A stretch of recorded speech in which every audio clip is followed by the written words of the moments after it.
పిల్లల్ని రోజు పరామర్శించి ఈ శరణాలయాల్లో చూస్తూ ఉన్నారు. కారణం ఏంటి అంటే వీళ్ళు ఎక్కువైపోయారు. వాళ్ళకి తల్లిదండ్రులు పిల్లలకి ఎక్కువైపోయారు. మోయలేనంత బరువు అయిపోయింది. నా ప్రియమైనటువంటి దేవుని బిడ్డలారా, ఈ రాత్రి ఆలోచించేయండి. ఇక్కడ ఆపత్కాలమున ఆయన తన పర్ణశాలలో నన్ను దాచును, తన గుడారం మాటున నన్ను దాచును, ఆశ్రయదుర్గము మీద ఆయన నన్ను ఎక్కించును.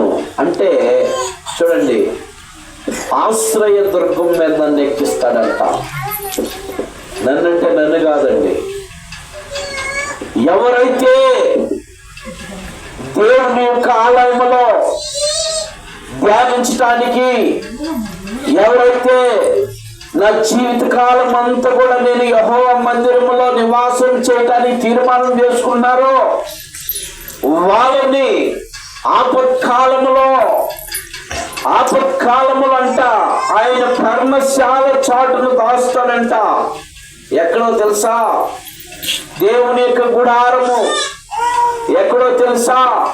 మీ గృహములోనే కావచ్చు. ఆయనకు తోడు దేవుని యొక్క పర్ణశాల ఉన్నది, దేవుని యొక్క ఆశ్రయదుర్గం ఉన్నది. ఆశ్రయదుర్గములో ఆయన వారిని కాపాడుతూ ఉంటాడు.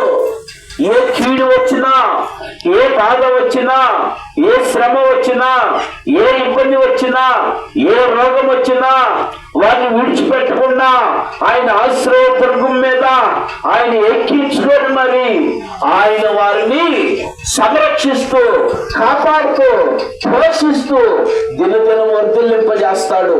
ఎవరినో తెలుసా? యెహోవా మందిరములో నా జీవిత కాలం అంతా కూడా నేను నివాసము చేస్తానని తీర్మానం చేసుకున్నటువంటి వారిని పిల్లారా, ఏదో వాడికి చొప్పున అయ్యిందులే వెళ్ళొద్దాంలే, నేను ఆ ప్రార్థన పెట్టారు కదా వెళ్ళొద్దాంలే మందిరానికని ఊరికి వెళ్ళి వచ్చినందువల్ల కాదండు. ఏదో మేము కూడికలకి వెళ్ళి వచ్చినందుకు కాదు.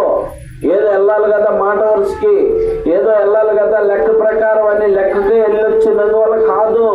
తీర్మానం చేసుకోవాలా. ఏ తీర్మానం తెలుసా? దేవుని సన్నిధిలో నేను నిత్యము నివాసము చేసేదనని తీర్మానం.